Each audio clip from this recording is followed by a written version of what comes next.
How is progress coming on Project E? There's still a lot of work to be done, but it's coming along. Dr. Panchego is working with the subject right now if you'd like to observe. Yes, let's take a look. All right, we have 3 piles here. Can you identify which one of them is magnesium sulfate? Epsom salt. Yes, very good. Now, do you remember what we do when we find Epsom salt? Eat it. No, we've been over this. We don't eat it. What do we do when we find Epsom salt? We... Clean it. Very good. We clean it. Excellent, I think he's ready. It's time to deploy Mr. Epsom. But, sir, we need more time. He still can't distinguish between heptahydrate and pentahydrate. His magnosulfuric pathways are still developing. If we put him in the field right now, there's no telling what he may do. Torgelson, we don't have time to wait for perfection. Look outside. The world is covered in Epsom salt. We're losing out there. There comes a point where humanity is going to need to choose between cowardice and survival. And I, for one, am going to look my children in the eyes and tell them that I tried.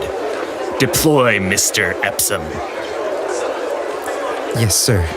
Mr. Epsom. All right. Hello. Welcome. We got Ashkahn standing over here, feeling pretty good about what's going on today. Yep, got the old Graham Slam on the other mic.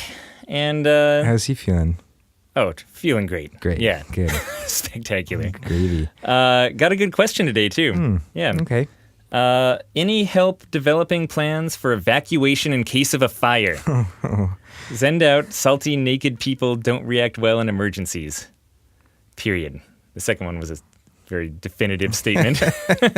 Makes me feel like they've already had an emergency in their float center or something. They might act all right. It's because they have that protective layer of water on them. It makes them feel invulnerable to fire. So they're too confident. That's the problem. Yeah, I know that's I understand it too. It's a good point. They just dive right in. That pretty much wraps this whole argument up. So if you have questions of your own, go on down to. So what? Yeah, I mean, this is a real question. Oh, I'm sorry. We shouldn't be making light of this. We shouldn't be making light of this because it. Honestly, just to get us serious here for a second, when we go to conferences for like health inspectors and stuff like that, or when you look at like regulations that are starting to pop up, this is part of it. This is like emergency plans are a big part of what like the health departments and regulators and in some the general public is expecting of us as a business, where people are in a more difficult position to just like run out a door as soon as they hear a fire alarm or something like that. And we have a lot of electronics around a bunch of salty water. So, being concerned and we're putting people into soundproof rooms. Like there's a lot of stuff in there that makes it so that this is not just like a retail store where we could follow, pretty normal protocol. But even those places, like this is kind of like good preparation for a lot of businesses, is having some sort of emergency response plan. And it is a question that if you're under regulations, you may very likely get asked. They may want to see documentation of your emergency plans. Yeah, and I mean, for almost any building that you're going to be building out a float center in, already during the building planning process, you will have had to lay out your fire escape lines and the nearest possible exit from the farthest point in your building to a door. And there's just some things to getting your building permits where some of this stuff is a little bit baked in. Or, if you don't have an exit near the furthest point in your float center, you'll have to install a sprinkler system. Like understandably, the building department also has this concern in mind. But, having those things and having done them maybe years ago when you first set up your float center doesn't mean you have like an active fire evacuation plan on hand that your staff would ever know about or anything like that. It just means hopefully your building is designed with some of this stuff in mind, or they wouldn't even let you pass to open up. So yeah, like alarms will start going off and exit signs will be lit up. Exactly. And you won't have someone that's 500 feet from the nearest door. And So, okay. So what does that look like when you're making an evacuation plan for people? I mean, it definitely involves getting together with your entire staff and making sure that you're briefing everybody on what safety is and thinking about what people are going to do. I mean, to be honest, like I think one of the best ways to come up with a solid plan after educating yourself. And, the fire department has resources for this too. You can talk to a fire marshal and they can walk you through some things that you might want to keep in mind. But incorporate the staff members, sit down and actually chat about it at one of your meetings and see what they think, what's the best way to get people out of a float room if there is a fire and an emergency and you need to make sure that you're evacuating the building and get some buy-in from them. It's, the more that they're actually engaging with this topic and thinking about it as you're going along, the better the ideas are going to stick. And honestly, probably the better the ideas are going to be if you incorporate everyone in the process of planning. And some stuff sounds really obvious, but when you're in an emergency situation, like just having gone over even something obvious beforehand will probably mean that you can just act with more instinct and less hesitation. Like just saying like, hey, go into each room and like make sure, don't play the music and hope people come out. Like bust into the room and make sure everyone knows to get out of the building, or, call the police if there's some sort of incident going on. Like just going over stuff that in our calm state of mind sounds like, were you to think about it for a second, that'd be the obvious thing to do. Just having that like baked into people's brains somewhere will hopefully mean that there's a less chance they won't do something kind of illogical when they're actually faced with an emergency situation. So that said, as far as actual tips go, I think one of the best things that you can do is have really easy to pick one-way locks going into the room, and make sure that your staff members actually practice that. This is something that we'll do occasionally at our meetings as well, is actually have people practice picking the locks so that hopefully if an emergency comes up, they're not fumbling there and unable to get into people's rooms or anything like that, but can easily again, what are the safety locks, I think is what they're called? And sometimes I've even seen float centers with a little like keypad combination. Sure. Yeah, just as like a little backup for them to be able to get in there. Yeah, so that it's like you don't have to go grab a tool, or you can just kind of pump in a number and get into someone's room if you need to. Yeah, so something like that where you don't actually have to physically break down a door, but you can immediately get into a room is very important. And I mean that's that I think is just one of the biggest things that you can do. Obviously having other fire extinguishers around and accessible. Yeah, I mean, a lot of stuff is going to, like robes in your rooms, like something for people to wear to be able to get out of there quickly. A lot of float centers just have that anyway. Yep. And then policies of, if people don't understand what's going on or they're taking too long to get dressed, really encouraging them to get into robes. Kind of, I guess, the like client counseling side of things, like how to make sure that people are getting ushered out of the rooms quickly rather than just left to their own devices or something like that might be good.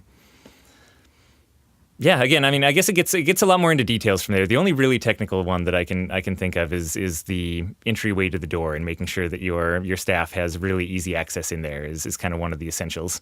Yeah.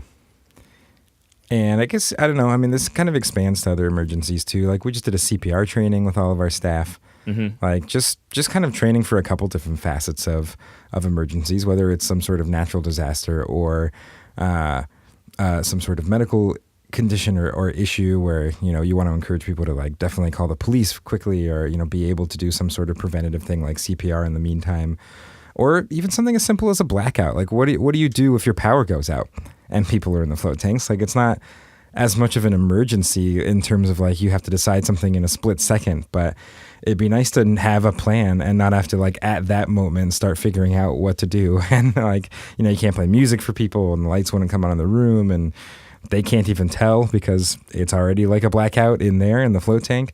So even less emergency but unusual or unexpected situations are good things to go over. And yeah, I mean, I guess again, I'll leave you with actually go over these things, because just having them planned out and written down doesn't do a lot, even if everyone says that they read them.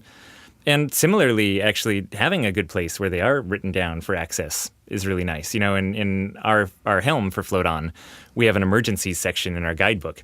And so really we try to put everything in our guide. So if there's any questions, people kind of get trained to go and look there. But for emergencies, we have things for, what happens in case of natural disasters, what happens in case of more extreme customer complaints, what happens in this situation, what happens if the power goes out. We have a pretty extreme entry on power going out because it's something we've had happen several times. But yeah, adding in a section for earthquakes, for fires, for, the potential of flood, for if you're in an area that gets hurricanes or tornadoes, adding that in. Really, all of those disasters and crazy things that can happen is great to go over. And it's still going to be crazy. Like, it's still, no matter how much you go over these things, when it happens, it's still going to be crazy. So the more training you can get in there, the more easily accessible the information. It'll just hopefully make it a lot easier on your staff, and could honestly be the difference between a really horrible situation and one where everyone makes it out fine. So, like, worthwhile to spend some time on.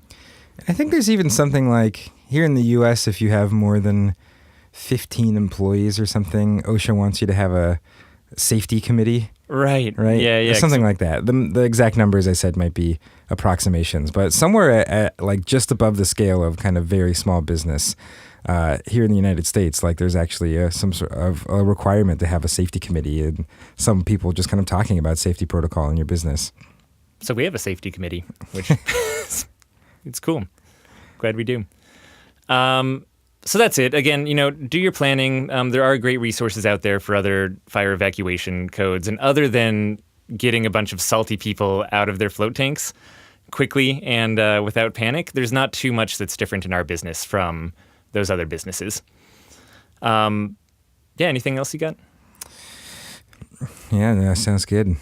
I thought you meant, you had like a lot more. You gave me this look like, dude, we got another down, 10 minutes. Yeah. All right. For your own questions, where do they go, Ashkahn? Oh, they just go right on over to floatanksolutions.com/podcast. Or come knock on Ashkahn's bedroom, Yeah. In person. Yeah.